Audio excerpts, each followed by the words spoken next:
Peke at scam, ito ang babala ng opisina ng ikalawang Pangulo patungkol sa mga messages at online promotions na nagsasaad na ito ay ayuda mula kay Vice President Sara Duterte.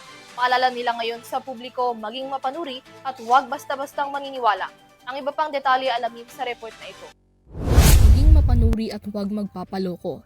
Ito naging paalala ng Office of the Vice President sa publiko kaugnay ng mga kumakalat na fake news patungkol sa umano'y ipinamimigay na ayuda ng opisina.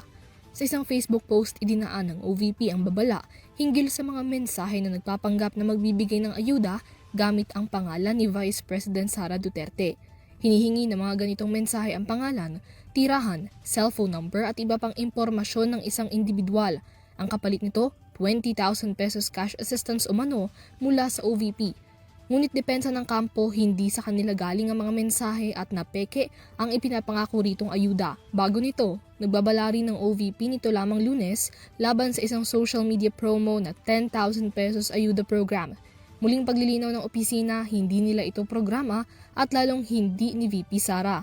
Kasunod nito, nanawagan ng OVP sa publiko na maging mapanuri sa mga mensaheng matatanggap at maging maingat rin sa pag-click ng anumang kahinahinalang links upang maiwasang mabiktima ng scam.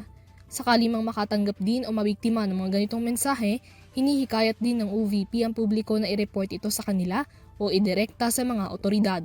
Para sa EuroTV News, Mia Layagin, sumasaludo sa bawat Pilipino.